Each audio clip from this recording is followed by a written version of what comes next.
This is episode 93 of the 99 Forever podcast. I'm Eric Friesen, and my guest tonight is making her second appearance on the podcast. She's a former digital media content intern with the Edmonton Oilers, Brianne Sakowich. Brianne, it's good to have you back on the show. Thanks for having me back. I'm excited to be here. Yeah, for sure. It's been almost a full week without Oilers hockey now. Are you eager to get round two started, or has it been nice to just exhale before the next series begins? It's been like a little of both. Like playoff hockey kind of like raises my heart rate, like most people's. So it's kind of like nice to have like a steady, like resting heart rate of a normal rate for the last week. But I'm also ready to crush the Canucks. Yeah, I think from a fan's perspective, we would like the next round to start right away. But Connor McDavid said it himself the other day. Rest is a weapon at this time of year, especially for their top players who log a ton of minutes. And we have to remember the Oilers had the most condensed schedule in the league down the stretch drive. They played 37 games in 73 days to close out the regular season and then went straight into a very physical series against the Kings. So this team has played a lot of hockey over the past 3 months. And I'm sure they're enjoying a well-deserved break right now.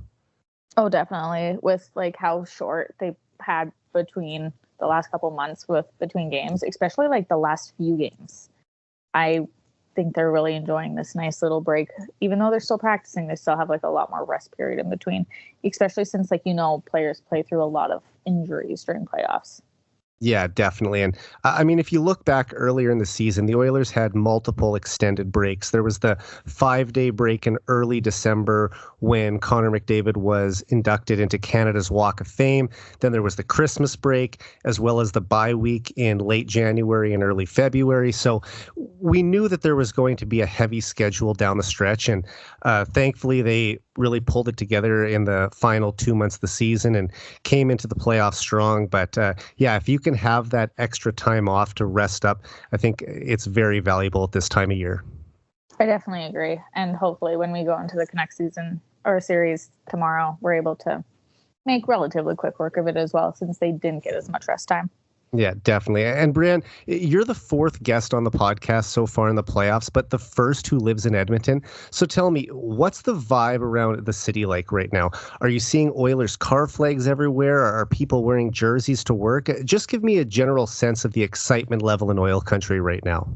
Oil country is wild. Like, there's jerseys everywhere constantly, no matter it's game day, not game day. Like, they're everywhere. Car flags are almost on every vehicle. Multiple car flags are on multiple vehicles. Like, I drove past one today that had 4 flags on all of their windows. I need a new car flag and I can't even find one. So they are running out of stock quicker than they can probably bring them in, is what it seems. But it's been insane. My boss tasked me a job today to make Oilers signs for our windows at our law office. So it's Oilers mania everywhere in Edmonton, and it's great. I mean, there could be worse tasks than that, right? It's very true. You know, I still have my car flag from 2006, and I don't think that I've actually put it on my car since then as well. It's mainly just stayed in my room as a collector's item. But yeah, it's going to be cool to see that. And you know, I get a little bit of it here in Saskatoon. There are a lot of hockey or Oilers fans, I should say, in Saskatchewan. But I mean, nothing compared to what you're probably seeing in Edmonton right now. It's definitely true. Like, you can tell the playoffs and the Oilers just mean so much to the city that it's literally everywhere. I also have the 2006 car flag that has completely ripped right down this like center seam that I can't resell. So, and it's faded. It is now purple, not even blue. It is. But, well, I hope you are able to find another one soon. And I mean, although I've only ever been to one playoff game at Rogers Place, I don't think there's a better playoff atmosphere in North America than in Edmonton. And tonight we'll be recapping the Oilers' series-clinching victory over the Los Angeles Kings last Wednesday. But first, I've been looking forward to talking with you about a game we went to at Rogers Place a few weeks ago, where Connor McDavid recorded his 100th assist of the season in a decisive 9-2 win over the San Jose Sharks. Brianne, you've been to many Oilers games in your life. Where does seeing McDavid tally his 100th assist rank for you among the most memorable moments you've ever watched live in person? Definitely within the top 5. Like, my number one will always forever be Ryan Smith's return to Edmonton night. until we won the Stanley Cup this season. But right now, it is Ryan Smith's returning because that was like, I believe, the first game I ever bought tickets for myself. Because that would have been in 2011. Yeah, it was not a game I was willing to miss. So like the moment I found that he was coming back, I'm like, I am buying. Like I told my dad we're going to this game, and so I'm pretty sure that's the first game I physically bought my own tickets to. So that one, like that game has been amazing. But then also I worked his retirement night, so that was an emotional game as well. I mean, the 100th assist night is probably my third top game right now. It was absolutely phenomenal. Like we thought he got it on his goal. I know. And I can honestly say I've never seen a fan so disappointed to see McDavid score than you were at that game. Yeah, it's the only time in my life that I've ever been disappointed that McDavid scored a goal. And I mean, when I think about the most memorable games I've ever attended, the ones that immediately come to mind are my first ever Oilers game in 2006, my final game at Rexall Place, and first game at Rogers Place, both in 2016. My first playoff game a couple years ago, 2 Heritage Classics, and I've seen 2 of Draisaitl's 50th goals. But seeing McDavid get his 100th assist has to be near the top of my list. And when I was looking for tickets a month earlier, I thought there was a chance he might hit 100 against the Sharks, and it couldn't have worked out any better for us that McDavid ended up reaching the milestone that night. And like you said, it looked like he picked up number 100 in the first minute of the game when he sent a pass through the crease that bounced into the net off a Sharks player's skate. But thankfully, he got the assist he needed to reach the century mark late in the second period. And it seemed fitting that it was Zach Hyman who scored the goal to help McDavid hit 100. You know, after those two connected on so many this season, including Hyman's 50th goal back in March in Ottawa. And while I think putting up 150 points in a single season is still the greatest achievement of McDavid's career, notching 100 assists is a close second. McDavid joined Wayne Gretzky, Mario Lemieux, and Bobby Orr as the only players in NHL history to record 100 assists in a single season. He was also the first player to achieve the feat since Gretzky in 1990-91 when he was playing with the Los Angeles Kings. And with his 100th assist, McDavid led the league in helpers for the 4th time in his career. He joined Gretzky and Orr as the only players in NHL history to lead the league in assists 4 times. Brianne, do you think this will be McDavid's peak season for assists, or could you see him setting a new career high next season? I can see him setting a new career high next season. Like, McDavid's just unstoppable in this season. Like, had he been fully healthy the entire season, I honestly don't think we would have seen assist 100. I think that should have happened games before had he been playing. Oh, without a doubt. Yeah, like he should have ended the season with like 110 or so. But definitely, like, I can see him next season being above 100 again, with back to like 150, 160 points if he plays a full healthy season. Yeah, I mean, I think back to that game on Hockey Night in Canada against the Flames, and he got assist number 98 and 99 in that game. And then he was injured with about 5 minutes to go in the third period, you know, causing him to miss the next week of action. But after he got his 99th assist, which was also his 130th point of the season, and he became the first player to record consecutive 130-point seasons since Lemieux in 1991-92 and 92-93. It seemed like, you know, they were going to have a chance to get him his 100th late in the game because the Flames had pulled their goalie, and I thought this is the time to get him out there and try and finish it off. But he wasn't out there in that situation, and when the other team pulls their goaltender, you always see McDavid out there because all it takes is one turnover and he's gone to the races, and it would have been pretty much an automatic goal there. So it was kind of a little strange that he wasn't out there. And then obviously we found out days later, because the Oilers had 3 days off, that he had been injured and was going to be day to day. So thankfully he got back in time to end up hitting the milestone. And like I said, if there's one positive to take out of him not reaching a higher number than he probably could have, is that we got to see it live. It's very true. And even the fact that like Nikita Kucherov was like right at that doorstep too. Yeah. And I remember you not even wanting to look at the Lightning score because you did not want him to reach it. And the fact that McDavid was able to solidify being that 4th person and not the 5th was that's the big thing. Because, you know, at one point, McDavid was 13 assists ahead of him. And Kucherov just kept closing the gap. It was 2 assist night after 3 assist night, and it seemed like he was just picking up assists at a rapid pace. And this is all while McDavid was on the shelf. So he narrowed the gap quickly. And once it got to the fact that they were both tied with 99, then I was a little nervous because I did want McDavid to get there first. You don't want to be the second player in the 21st century to do it. You want him to be the first. And Kucherov did end up getting his 100th the next night, but McDavid, of course, I mean, even with the tie, still gets credited for leading the league in assists and did hit the century mark first. And I'll just say, even though Gretzky is the only player to ever reach 100 assists multiple times, I'll never bet against McDavid doing it. And when you consider the fact that he missed 6 games due to injury, as we talked about, I think he does have a real chance to put up 100 or more assists again next season if he stays healthy. The Oilers' entire top power play unit is locked in for another year, and even if Hyman only scores 40 goals next year, Draisaitl should hit 50 again. Bouchard might score 20, and if the Oilers can bring back Adam Henrique, McDavid should have another 25-goal guy on his wing. So when you have the best playmaker in the world with that many snipers at his disposal, it's not only possible, but increasingly likely that he does have another 100-assist season in him. And I just look at it and say, maybe we see the goal total go up next year too. Like this year, he dropped down from 64 goals to 32 goals.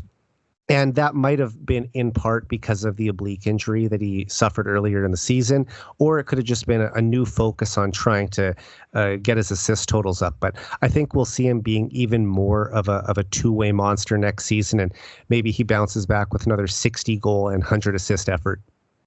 Oh, definitely. I would not be surprised. Like, with those people on his wings, like, McDavid's unstoppable. Yeah. Like, it's going to be an incredible next season as well. And I can see him putting up more than 100 assists, even more points. Like, it's going to be great. I can't wait. Yeah. I mean, I predicted 164 points for him this season because that would have been exactly 2 points per game. And he's been playing at a 2-point per game pace for the bulk of this year. So, like I said, if he can stay healthy for the full 82-game schedule, play in every game, and of course, a little bit of luck has to come and play there too. But I just think that everything is lined up for him right now to have a good shot to do that. And he would, of course, be only the third player to ever do it behind Gretzky and Lemieux. So a milestone that he'll be chasing among many next season. All right, let's dive into Game 5 now between the Oilers and Kings. And with their season on the line, the Kings took a 2-1 lead early in the second period, but the Oilers responded with 3 goals in the middle frame and hung on to win the game 4-3 and the series 4-1. And with the victory, the Oilers advanced to the second round of the playoffs in 3 consecutive years for the first time since 1990 through 1992. And they also eliminated the Kings from the playoffs in each of those years as well. Brianne, the Oilers knocked out the Kings in 7 games in 2022, 6 games last year, and 5 games this spring. Even though these teams have only been separated by 5 points in each of the past 3 seasons, there is a considerable gap in talent between the Oilers and Kings, isn't there? Oh, absolutely. The Kings have nothing compared to what the Oilers have in our top 6, even in our goalie. Like, although Stu had like a rough game in Game 2, he could have stood on his head on Game 4 with no problems. Yeah. Like, there's nothing that you can compare. Like, yes, they have Kopitar and like Drew Doughty, but like they don't compare it to like Bouchard or Draisaitl or McDavid. Like, there's really no comparison you can even make between any of their players to equal what the Edmonton Oilers have. Oh, for sure. I mean, flat out, the Kings just aren't on the same level as the Oilers from a sheer talent standpoint. Just look at these two teams on paper. The Oilers have 2 perennial 100-point players, including the best player in the world who put up 132 points in a season where he played through a nagging injury for almost a month. They also have a point-per-game defenseman in Evan Bouchard, and their 4th leading scorer, Zach Hyman, finished with 77 points. Hyman had more points than any player on the Kings this season. And McDavid had only 16 fewer points than the Kings' top 2 scorers combined. LA doesn't employ a top 20 forward in the NHL. They have to work so hard for their scoring chances, while the Oilers have a lot of players who only need one opportunity to put the puck in the net. And since these teams met in the playoffs 2 years ago, the Oilers have continued to improve through internal growth and upgrades to key positions. And clearly the Kings have taken a step back, which has only widened the gap further. So that's why I thought that they had the potential to make this a short series, and ultimately it was. Yeah, there was like when you just look between the two teams and like the rosters, like you look at what LA has and what LA has done in the last 3 seasons, and it's nowhere near as progressive as what the Oilers have done. I mean, look at the trade. I think that really set their organization back was the Pierre-Luc Dubois move. Yeah. And I mean, if you think about it, one of the things that made the Kings so effective in the playoffs the past 2 years was that third line that had so much sandpaper and really could get under the opposition's skin. And they traded all 3 of those players to the Winnipeg Jets, as well as a couple draft picks for Dubois, and that trade hasn't worked out at all. I mean, he only had 4 shots on goal in the entire series. He took a couple penalties in the deciding game.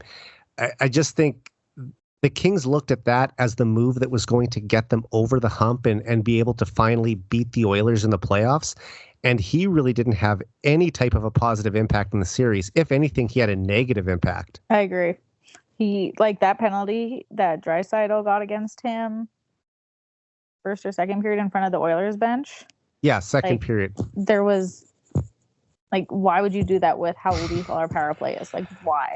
That just seems pointless. And, you know, there were some Kings fans on Twitter calling that it was a dive or anything, but there's no way Leon Draisaitl is diving. A guy who's that much of a competitor and is driving full blast through the neutral zone. I mean, he's not trying to get a call there. And I thought it was kind of comical because there are so many Kings players who were diving in the series, and they ended up getting called for an embellishment penalty in that game in the second period as well, when it made it a 4-on-4 situation briefly. But yeah, it's just it's kind of crazy to think that that was the move that they thought was going to eventually help them beat the Oilers. I mean, really what the Kings should have done is try to address their goaltending. If they could have got Connor Hellebuck out of Winnipeg instead of Dubois, I think that would have been a big difference in the series, especially considering that, you know, Hellebuck has beaten the Oilers in a playoff series before. It's true. I mean, I wanted Hellebuck. I was actually kind of sad we didn't get him. I mean, I agree. I know what you're saying. Like, there were rumors that he was going to be on the move, but I just thought if it was ever going to happen, it would have been to an American team. There was no way the Jets were trading him to another Canadian city. Plus, he's an American goalie. So if he had his pick of places to go, Edmonton probably wouldn't have been at the top of his list. So I thought either the Detroit Red Wings, because he's a Michigan guy, or, you know, maybe New Jersey, they're looking for, we're looking for a goalie at the time. LA is still looking for one, but yeah, bringing in Dubois obviously hasn't worked out, and now they're debating buying him out, which is crazy to think, because if they buy him out right now, it'll be on the cap for the next 14 years. I mean, that's a pretty long cap penalty. That would suck to be them. Yeah, and I mean, I thought that there would be sweeping changes, but, you know, just looking from their exit interviews, it doesn't look like they'll be firing Rob Blake or Luc Robitaille. So the Kings are probably going to be back next year. I think they will be good enough to make the playoffs again, but it's probably going to be in a wild card spot. I would guess that Vegas, if they can remain healthy for a full season, that they'll be back in a top 3 spot. It would seem pretty clear right now that the top 3 teams in the Pacific Division are, in no particular order, the Edmonton Oilers, the Vancouver Canucks, and the Vegas Golden Knights. So the LA Kings don't have the type of team that could go on a championship run. And but let's move on now to talking about Draisaitl. You know, I think he scored twice in Game 5 to propel the Oilers to a 4-3 victory, and he registered a team-leading 4th multi-point game of the series. Brianne, Draisaitl was just unbelievable in Game 5, wasn't he? He was literally everything you wanted in a player that game. He was able to get the goals that we needed. He was able to get the penalties called that we needed. Like, he was everywhere and everything that you want in a playoff player in Game 5. Oh, definitely. I mean, Draisaitl is among the top 5 players in the world. He has 3 50-goal seasons and 5 100-point seasons. He's won a Hart Trophy and a Ross Trophy and a Ted Lindsay Award. He's been a first-team All-Star and a second-team All-Star. And yet, as great as he is during the regular season, Draisaitl has proven to be an even better playoff performer throughout his career. He always saves his best for the biggest moments. He has 60 playoff points since 2022, which is good for second in the league behind only McDavid during that span. He also has 14 goals and 14 power play points in his last 14 playoff games against the Kings. And it's almost unheard of to have that type of dominance over one opponent. And yet he's put up even better numbers against the Nashville Predators in his career. But to average a goal per game in the playoffs against a stingy defensive team like the Kings is incredible. And as I mentioned before, he scored 2 goals in the second period, both from his favorite spot, low in the right circle, to quickly turn a 2-1 deficit into a 3-2 lead for the Oilers at a crucial point in the game. He drove through contact in the neutral zone, as we talked about, and drew an obvious holding penalty on Dubois, which led to the go-ahead goal. And then with 19 seconds left in the game, Draisaitl drew another penalty that sealed the deal for Edmonton. And as the referee raised his arm to make the call, Draisaitl, yeah, and he just gave that huge fist bump. And that celebration said it all, didn't it? Oh my gosh, it was like, I watched this with my coworkers, and it was the best part. It's just watching him go down to the ice and then that fist pump, that he knew that penalty meant no matter what, we were moving on and we had won that game. It was amazing. I mean, with less than 20 seconds on the clock and forcing the Kings to have to put the goalie back in because the offense or the face-offs coming in the offensive zone. Not much time for the Kings to quickly try and win a face-off, get the goalie to the bench only to make it 5-on-5 and then score a goal. So yeah, that's the competitor in him. And, he has that cup or bust mindset since the first day of training camp, and you can see how badly he wants to win it all. It's so obvious. Like, you can tell that, like, he has that fire. Like, he's the one who said in the beginning of the season, like, it is cup or bust, and he knows, he can feel it, and he wants that cup. You can tell it's very obvious. Yeah, and if you remember after the Oilers lost in the playoffs last year, he just looked so disheartened. I mean, the whole team did, but just it was such a defeating feeling. It was like a real punch to the gut for this whole team because they thought they had the team to go all the way and win it. I mean, really, the last 2 years, they probably thought that. But last year, they didn't face as difficult of an opponent as it was 2 years ago when they ended up losing to the Colorado Avalanche in the conference final. I think they could have beat Vegas, but probably no one was getting by the Avs that year. And this year, you look at the path to the final, like it's right there. They're still going to have to get by some tough teams to get to their ultimate goal. But you can tell that this team, ever since they turned things around in mid-November, I put out a tweet today that they have 51 wins since November 11th in the regular season and playoffs combined, which is the most of any team in the league. They have been the best team in the league over the past 5 months. And going into these next 6 weeks, they have a real shot to win it. And as an Oilers fan, that's all you can ask for. No, exactly. Like, knowing that we just owned that second half of that season, and once Knobloch came in, like, we were just on fire. Like, we're just heading straight through playoffs. Like, every game is just, it's intense, but it's also like that one step closer that you can see it. Like, we're going to get there. I feel like we're going to get there. And I know, like, we're going to have to face Dallas or Colorado, but yeah, I feel like no matter what, we can still get it. And whoever we end up getting from the Eastern Conference, it shouldn't be the worst thing. And 5 or 6 games, I'm going to say, for the finals. Oh, you're going ahead here. Okay. Well, we did do before the season on this podcast. I had some of the guys from the Heavy Hockey Network on, and we did our predictions. And 3 out of the 4 of us had the Oilers winning the cup. But Ryan was the only one who had us losing in the final. I never make him forget that one. But yeah, I think you've actually bugged him on Twitter about it a couple times, haven't you? All the time. Yeah. Ryan's a great guy, though, and he actually put out an article today at heavyhockey.com previewing the Oilers' next series. So I'll give Ryan a quick plug. Everyone go check out that article. He's a great writer and love checking out his stuff. And while Draisaitl was undoubtedly the first star of Game 5, the only player who was as big of a difference maker as him in this series was McDavid. The Oilers' captain tallied a league-leading 12 points in 5 games versus the Kings, including 2 assists in the deciding game. Brianne, what can you say about the impact McDavid had in this series? McDavid was McDavid, and that's really all we can ask for. But he's just remarkable. Like 5 assists in game 1. Like, what kind of unhuman human is he? Like, you just every time you think you've like seen McDavid at his best, or like he's done something amazing, he does something else that's even more incredible, and you're like, how is this possible? Like, it just feels like so inhuman, and that we're just not worthy of him. And I mean, it was his second game this season with 5 or more assists. Let's not forget he had a career high 6 assists against the Detroit Red Wings back in February, as well as another 5 or 2. Did he have 2 5-point games in? No, he had a 5-point game in early January against the Flyers. It was 1 goal and 4 assists. But he's just been on an absolute tear here. I mean, in game 1, he was flying around the ice all night. Like you said, became the first player in 26 years to pick up 5 assists in a playoff game. And it was evident early on that the Kings weren't going to be able to stop him. He recorded a point on 12 of the Oilers' 22 goals in the series, and his 11 assists were more than any other player in the league had total points in the first round of the playoffs.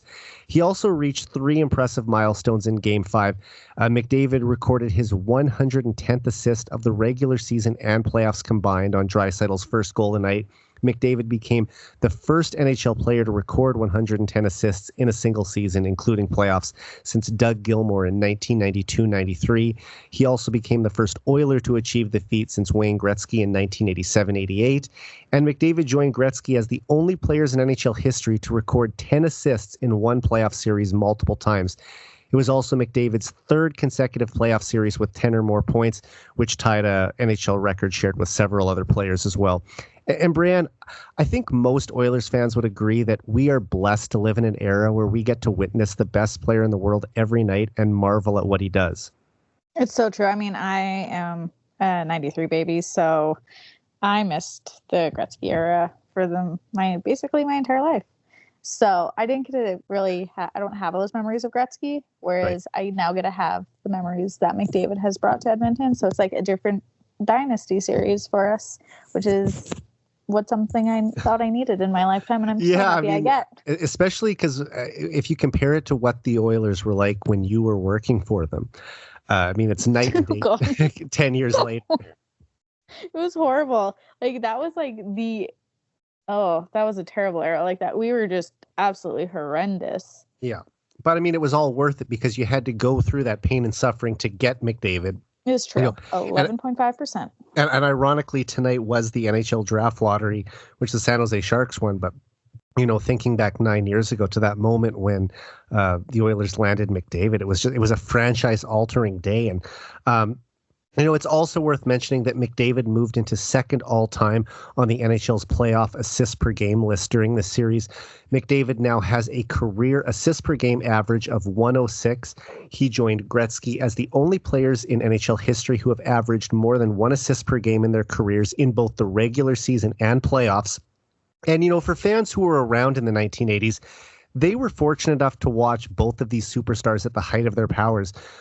But as you talked about, like, you're born in 93, I'm born in 89. So even though we weren't around for the Gretzky era, I mean, we're still extremely lucky to have watched McDavid play for the past 9 years. And I know that we'll still be talking about this era in Edmonton 40 years from now. Oh, yeah. He's what I like to call the baby goat, because I've seen a couple people say that now.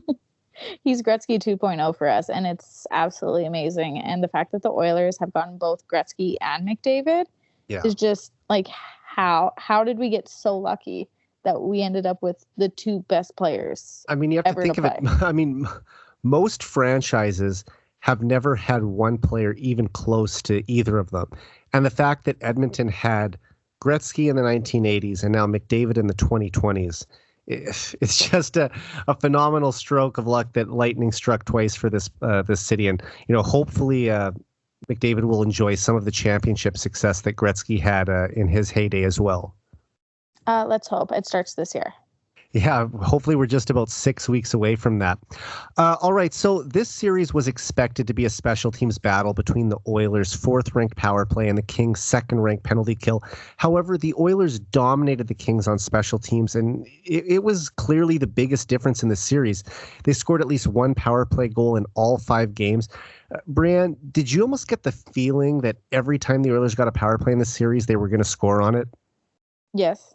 Every single time. A short answer, yes. Like every single time. Like even when we were down in a game and I'm like, we got a power play, I'm like, we're going to score. Like we're going to score. There was at one point we got a power play and Hyman scored on it.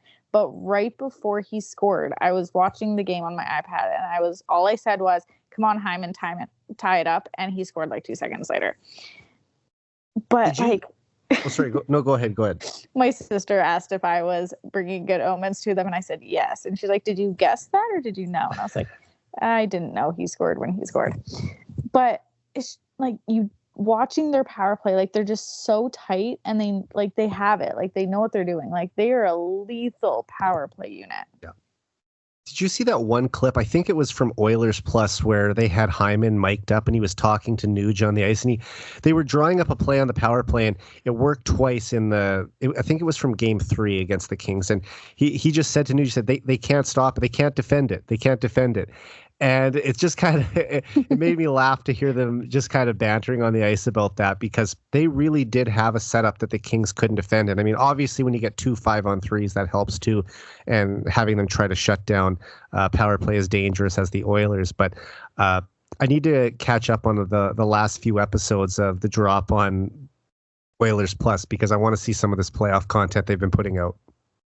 Yeah, it's been like, the fact that they're joking about it, they know that they're untouchable on power plays, which is kind of funny for us, not so funny for the other team. Yeah, no kidding. and it's like you said, we are watching the greatest power play in the history of the game. McDavid, Draisaitl, Nugent-Hopkins, Hyman, and Bouchard. I'll take those 5 players against any penalty kill in the league.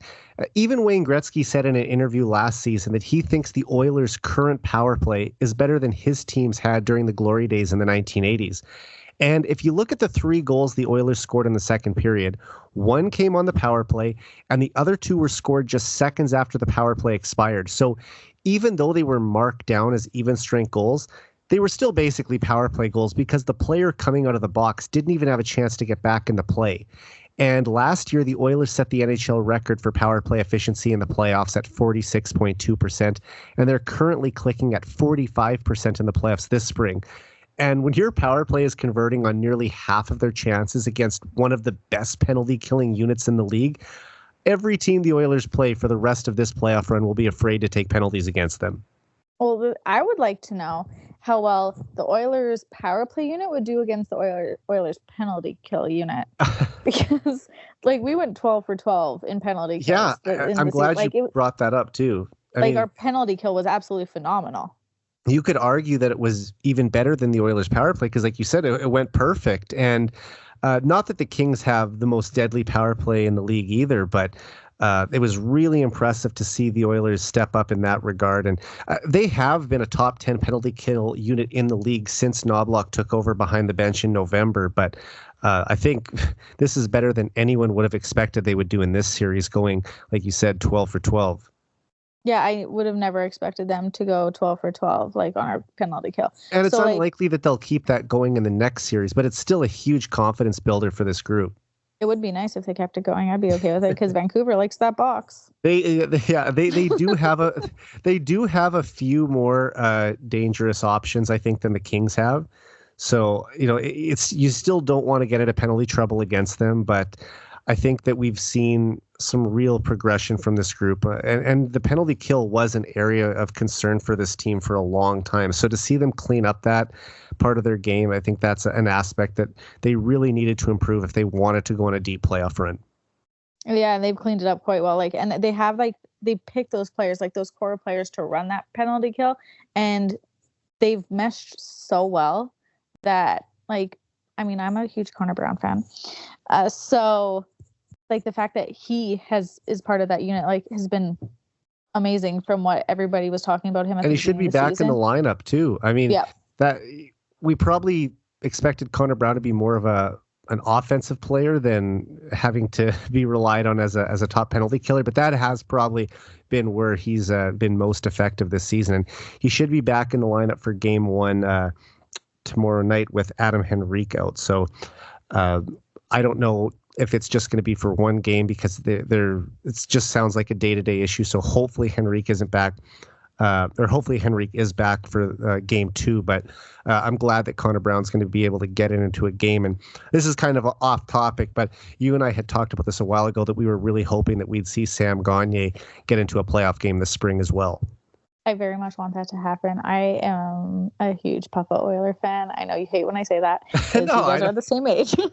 Oh yeah, I guess that. Yeah. But like, I love him. I think it's definitely a cool nickname. I mean, and it well earned for a guy who's been around for 17 years now. It's hard to believe that this is his 17th year in the league. And, just for a guy he was drafted in June of 2007, and he's only played in 11 playoff games in his career and none with the Oilers. And I would love for them to find a way to get him into a game, because if that last game in Colorado ends up being his final game in the NHL, I mean, it would be disappointing. Like I could still see him putting on the gear and coming out for the Stanley Cup celebration at the end. I'm convinced that will happen if the Oilers do win it all this season.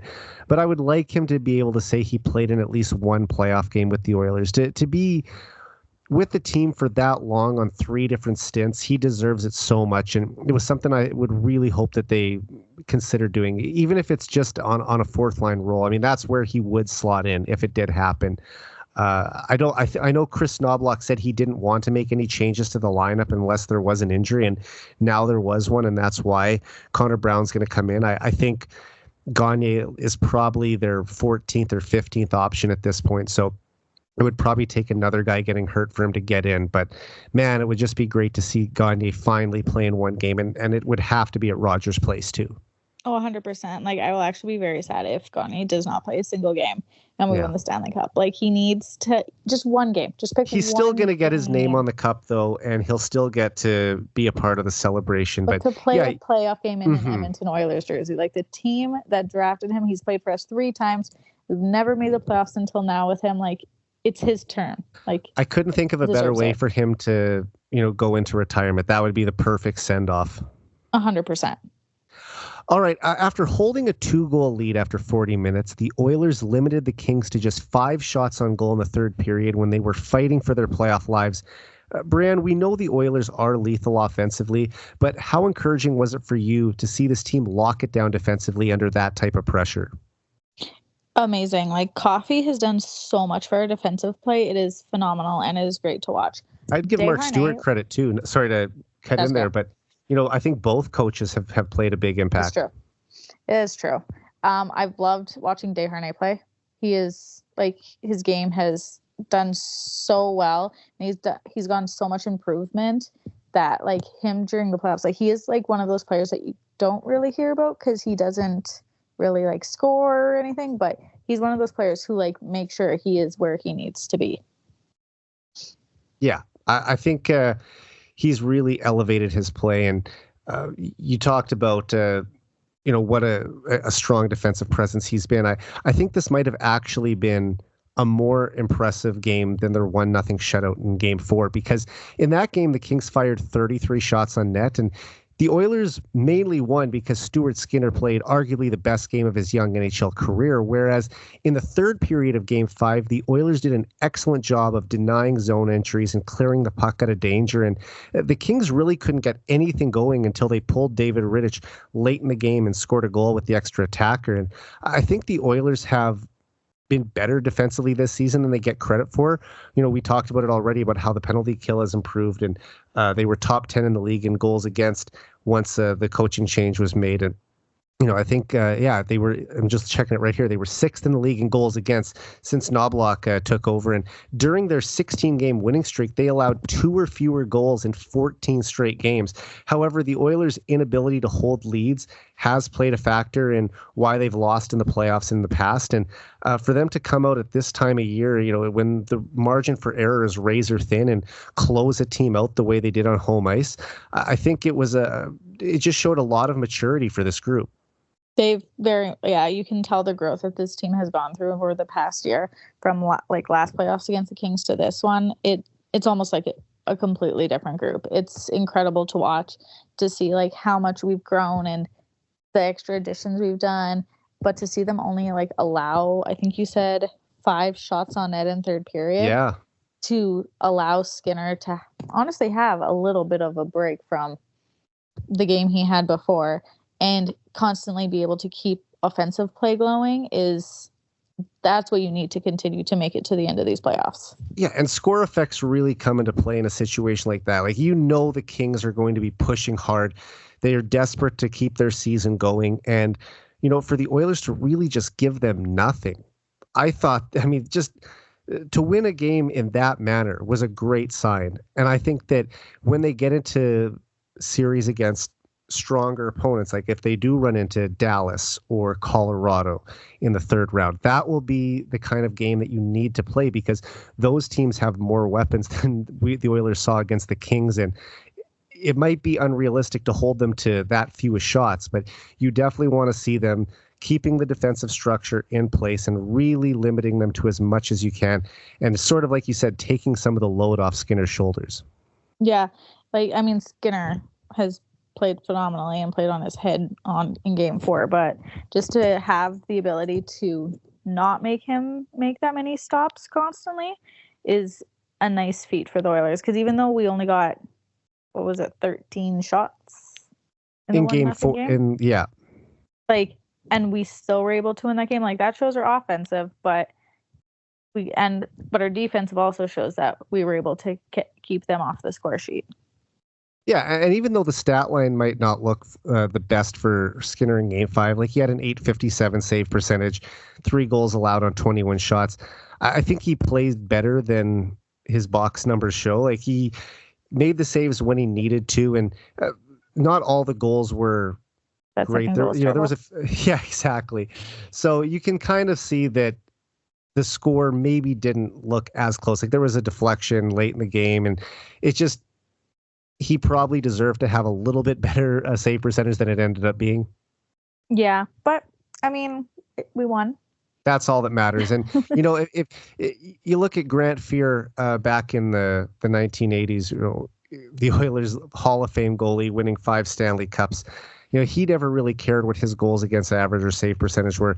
All he cared is that he made one more save than the guy at the other end of the ice. And I'm not ready to compare Stuart Skinner to Grant Fear, but those are 2 local products, couple Edmonton area guys, and it'd be great to see Skinner follow in Grant Fear's footsteps. That's a legend that you're chasing, but he ended up breaking his rookie wins record last season. So, getting his career off to a great start. And, his first playoff run last spring wasn't probably what he would have liked it to be. He had an excellent regular season. He was an all-star.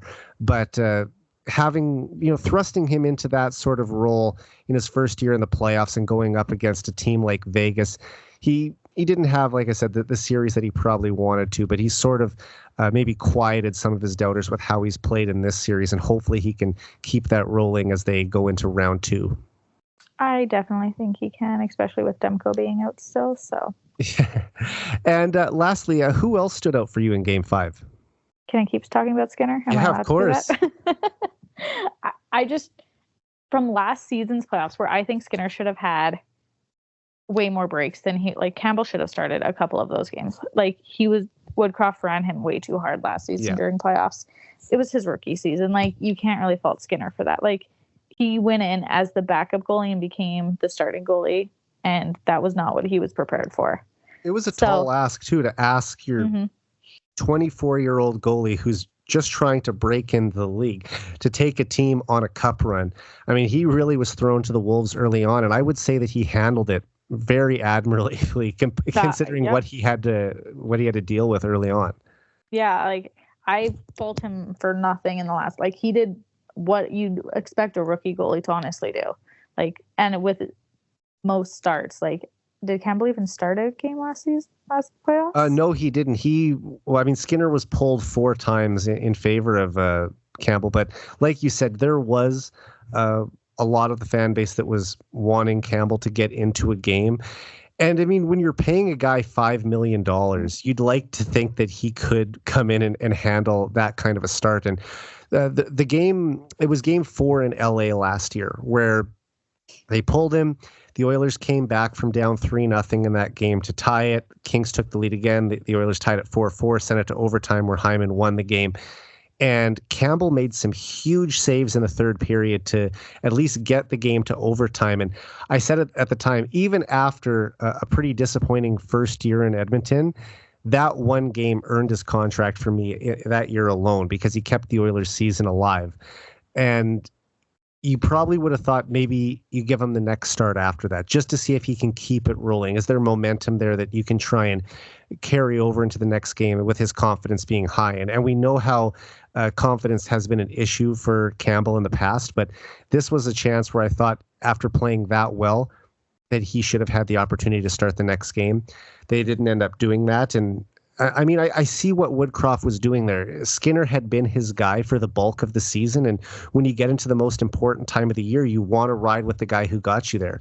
But that was one instance where I think that Campbell probably should have got in. And you could argue that maybe one of the games against Vegas, he should have got the start as well. But Skinner, like I said, has looked a lot better in these playoffs. And although we're only through one round, like there's still a long way to go. I think we've seen some encouraging signs from him. Oh, absolutely. Like I see Skinner as our goalie who's able to take us the whole way this season.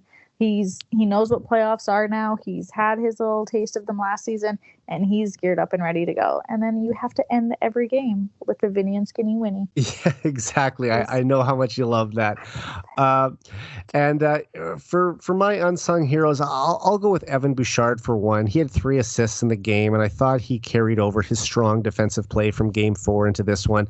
And for a blue liner who's primarily known for his offensive abilities, it was great to see him step up defensively and help his team secure the win.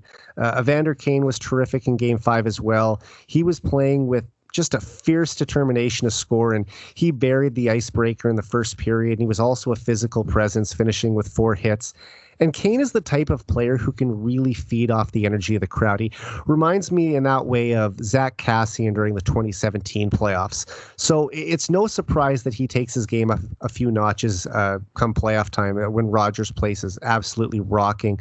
And I'll give a shout out to one of your favorite guys, Vincent Desharnais. I thought he had another solid outing. You kind of already touched on his play earlier, but he laid some massive hits in the corners, won some board battles, and kept plays to the outside all night. So he's shown a lot of improvement from last year's playoff run as well. So did Dylan Holloway. I was very impressed with Holloway after he came back from the Condors with that 2-goal game he had. Even though we lost that game too, Holloway was the player of the game for us. Oh, yeah. I mean, really, it's a bit of indictment on the rest of the team that a guy on the 4th line was your best player that night. But thank goodness for him that he stepped up in the way he did to at least get that game to overtime. And that was a real positive sign as well. And let's hope that next season he's really pushing for a spot in the top 6. There's questions in the offseason about what's going to happen. Is Henrique going to be back or not? Is Nugent Hopkins going to be primarily on McDavid's wing or Draisaitl? There could be spots open there. So for Holloway, a guy who has shown the ability to play with skilled guys, and they didn't draft him 14th overall to be a 3rd-line checker. When you pick a player at that position, you expect that he's going to slot into the top 6 at some point. And I think maybe he's ready for a breakout season either this year or next. And he could be ready to take that next step. But I was encouraged to see, what he's done since coming to the Oilers, or coming back to the Oilers, I should say, late in the regular season, and what he's kind of continued to do in the playoffs. Yeah, I remember on the last episode I was on with you, you asked me who I thought was going to be the breakout player, and I said Holloway, and then he got injured. So But he did have a good season while he played. Yeah, I mean, and then he's running that into playoffs. He's had a couple tough injuries, but I mean, you look at what he was doing down in Bakersfield. He was basically a point per game player there. Since he came back to Edmonton, I believe he had 5 points in 6 games to close out the regular season, and then had the biggest game of his career in game 2, which, like you said, came up a little bit short. But still, we're seeing the type of player that the Oilers thought they were getting when they picked him in the first round back in 2020, and he's going to be. He turns 23 in September, or October. So, this is a guy who's getting into that time when players really, or forwards, I should say primarily, really take a step forward and become offensive players. And now that he's getting into that window, it's time to give him a shot with the Oilers' top guns and see if he can hang with them. I absolutely agree. I am very curious to see what Holloway's going to do for the rest of our playoffs and going into next season. I wouldn't be surprised if he was able to make top 6 if Henrik doesn't stay or they move Nuge up or whatever their plan is for a lineup moving forward into the new season. All right, just to wrap up the show tonight, let's quickly preview the Oilers' second round series against the Vancouver Canucks that starts tomorrow night. This is only the 3rd time these teams have ever met in the playoffs and the first since 1992. Brianne, were you hoping the Oilers would play the Canucks and get revenge for how the head-to-head matchup went this season? Or were you hoping the Nashville Predators would pull off the upset and play the Oilers? Well, I am a B, C, and V fan, so anyone but Calgary and Vancouver. So I would have preferred Nashville because I just didn't want Vancouver to go any further because I just really don't like them. But Draisaitl is the mayor of Nashville, so I feel like that series would have been a little bit easier because we know how much he likes to get points against Nashville. But also, revenge in playoffs is something I think the Oilers really need. Yeah, I'm the same as you. I can't bring myself to cheer for the Canucks in any scenario, much like the Flames 2 years ago. I know there were a lot of Oilers fans that wanted that Battle of Alberta series. And yes, it was great that they did beat them. And it's probably one of the most enjoyable playoff series victories that this generation of Oilers fans has seen. But when it comes to the Canucks, even though it would have been great to see these two teams go head to head, I still would have preferred the Preds. I mean, the Oilers have owned them in recent years. It also would have given them home ice advantage again. Still, I think that the Oilers should be heavy favorites in this series. Draisaitl even said on an interview on 32 Thoughts earlier this season that he loves beating the Canucks. And I think he should be highly motivated to pay them back for sweeping the season series this year. Oh, absolutely. And the Vancouver fans are relentless. So, I mean, this is going to be like a wild mashup. Like, it's already started. I'm sure you've noticed all over Twitter, the Oiler fans and the Canuck fans already going at each other. Yeah, there's probably just as big of a rivalry between the fan bases as there are between the teams on the ice. Yeah, it's actually hilarious. One of my best friends' boyfriend is a Canuck fan, and I texted her and told her that her boyfriend does not exist for the next 2-ish weeks, and she is single in my eyes. So, I mean, I think we're going to take them. I think that Vancouver still won't be, now that we are playing full forces, because Vancouver never got to experience that because they got to see us at our terrible at the beginning. And then our last game against them, McDavid wasn't even in the lineup. So right. They haven't seen the full Oilers yet and what we've become. Yeah, that's a great point. They were floundering in those 3 early season games. And, Canucks fans will say Demko was out for that final game against the Oilers in early April. But when you don't have Connor McDavid in the lineup, I think that evens it out, if not even gives the Canucks maybe more of an advantage there. So you're seeing an Oilers team now that is almost fully healthy minus Adam Henrique, but hopefully we'll see him back at some point in the series. And, much like the Kings, the Canucks are a strong defensive club that plays with great structure and composure. The Canucks allowed just 12 goals in 6 games against the Predators in the first round, even without their starting goalie, Thatcher Demko. However, shutting down the Predators isn't the same as trying to shut down the Oilers' top attackers, is it? Not at all. It's night and day. You really can't compare what Nashville has to what Edmonton has.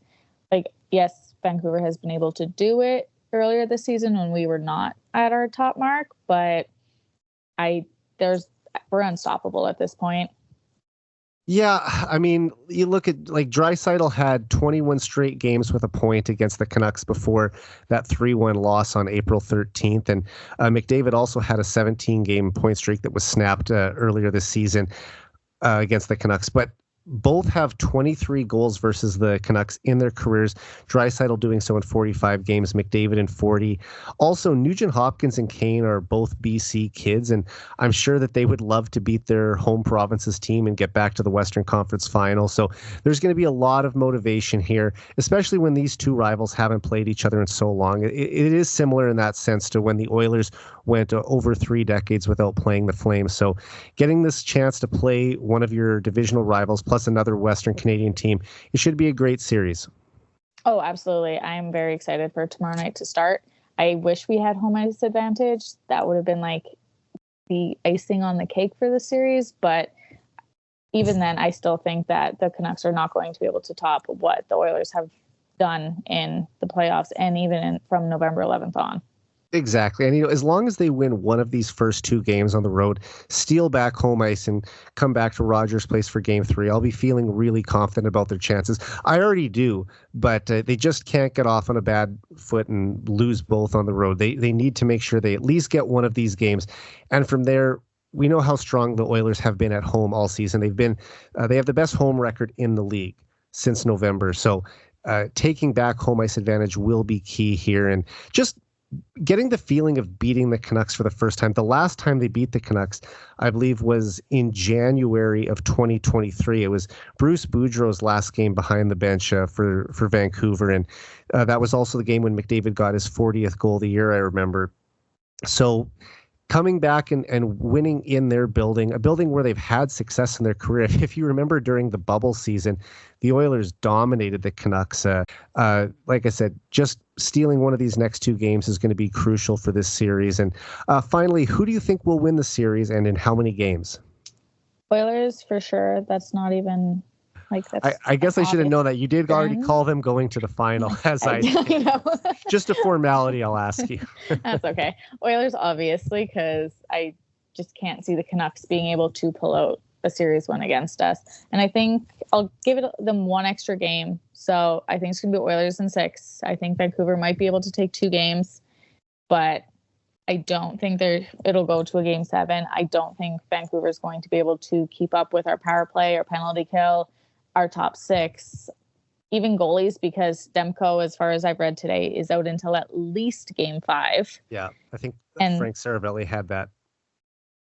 Yeah, and then I don't know if DeSmith is ready to go yet. So they're still playing their Silvos. So yeah, I believe he is, but they are going to go with the third string goalie because of how well he played in the first round. But like I said, he's getting a lot of credit, and rightfully so. He was a rookie goaltender who came into this situation where he's stepping in for the 2 injured goalies on the main roster and ended up pulling out a series clinching win.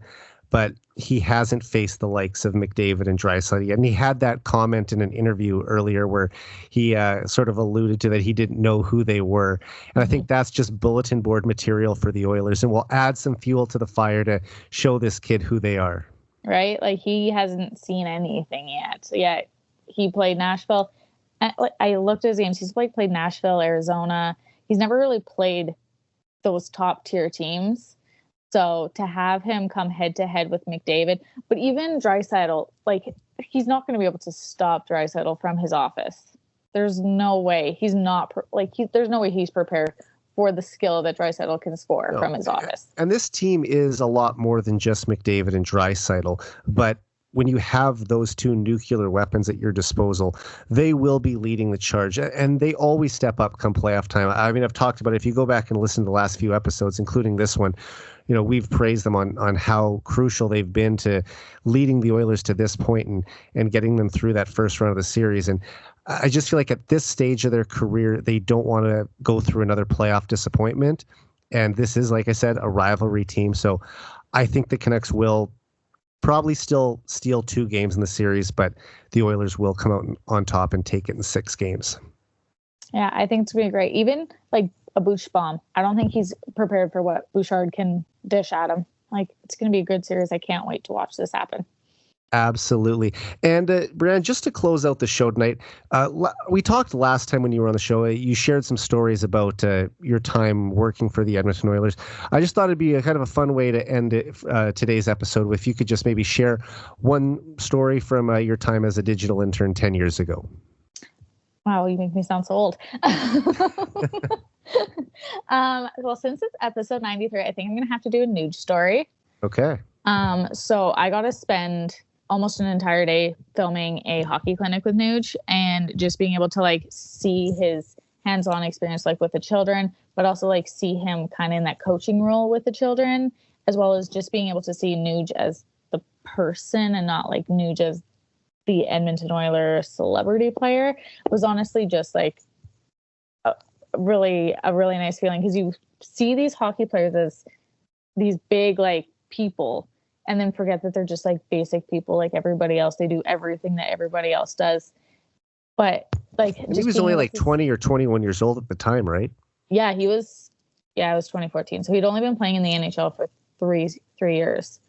So just being able to like watch him interact with like the little kids and show some off his skill level. And they weren't even playing actual hockey, like they were playing ball hockey. So like just watching him like be able to do that and show that those skills was honestly like great. He's also just a great person. He's hilarious.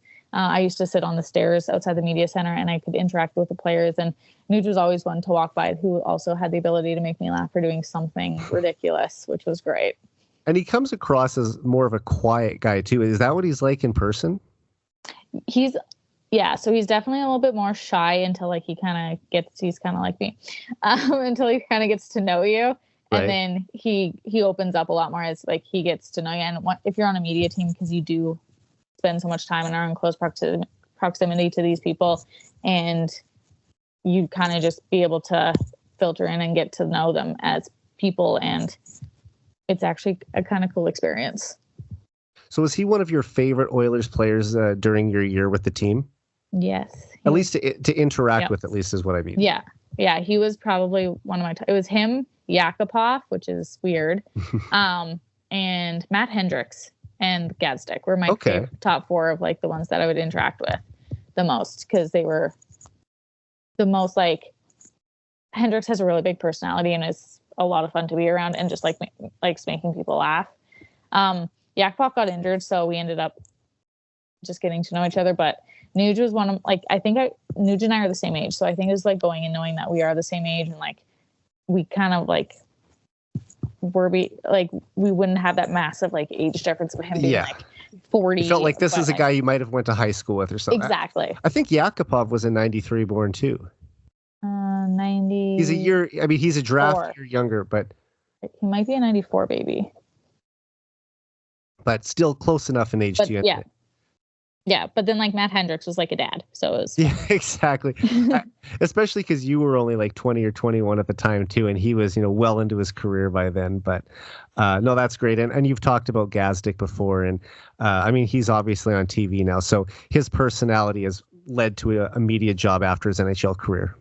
Definitely, Gazdic seems like a pretty big life of the party. Like just him like walking to and from the ice. He generally just seemed always in a good mood, which was really nice to see, because I was there when we were at like one of our lowest points. And just listening to him talk, I listen to his podcast from time to time, and whenever he brings up the Oilers, even on the Sportsnet broadcast, he still speaks so glowingly about the Oilers. And I think it really is true what they say, once an Oiler, always an Oiler. Like the players do live up to that slogan. And it's just, it shows that even though he was there through a very dark time in the Oilers' history, he's still so grateful for that experience. Because you have to remember, before he made his NHL debut with Edmonton in 2013, he had spent 4 full seasons in the AHL with the Dallas Stars AHL affiliate. So now he was finally getting his chance at age 24 to break into the league. So regardless of whether the team was successful on the ice or not, the Oilers were the team that allowed him to live out his childhood dream. And I think that's why he'll always be very loyal to this club. It's amazing to see like how many Oilers alumni have moved to Edmonton, who still like, built a life there basically. Like, they're here. look at Ladislav Smid coming over from the Czech Republic. I believe he married someone from Edmonton and now is living there and has 3 kids. And just whenever he posts on Twitter, he's always in his Oilers jersey watching the games. And that's another guy. He started in 2006, right after the Cup run. He was part of the Chris Pronger trade. And when he was traded to Calgary in 2013, they never made the playoffs through his 7+ years on the team. And still a huge fan of the team, follows them. And yeah, that loyalty really just never goes away. Well, I mean, we have Koskin, who showed up to Game 1 in an Oilers jersey, even though he's a San Jose Sharks member. Yeah. And the last time you and I saw him in the building was actually at the game when McDavid got his 100th assist. Unfortunately, he was on the losing end of that. But it still ended the game with a 0. Yeah. He never was on the ice for a single goal. So hard to believe any player didn't have a minus tonight in that game. Especially in the second period where it just seemed like every shift they were scoring. I mean, I enjoyed myself. Oh, yeah. I mean, normally a 9-2 blowout, is fun for the fans because they get to celebrate a lot. But it's likely wouldn't be one of your most memorable games in a lot of cases, but usually you'd think a tighter, more exciting game might be at the top of the list. But like we said earlier, the reason why that one is one we'll never forget is because of McDavid's historic night. So, Brianne, I just want to say thanks again for being on the show tonight. It's always great talking to you. Where can people follow you? You can follow me on Twitter. I will forever call it Twitter. Same with me. It's at Brianne Sakowich. And yeah, if you give me a follow, I'll follow you right back. Okay, everyone, please go give Brianne a follow. And I look forward to having you back on the podcast again sometime. Always great talking to you. You as well. Thanks for having me. Look forward to being back. Of course. So for Brianne Sakowich, I'm Eric Friesen. This has been the 99 Forever podcast. We're out.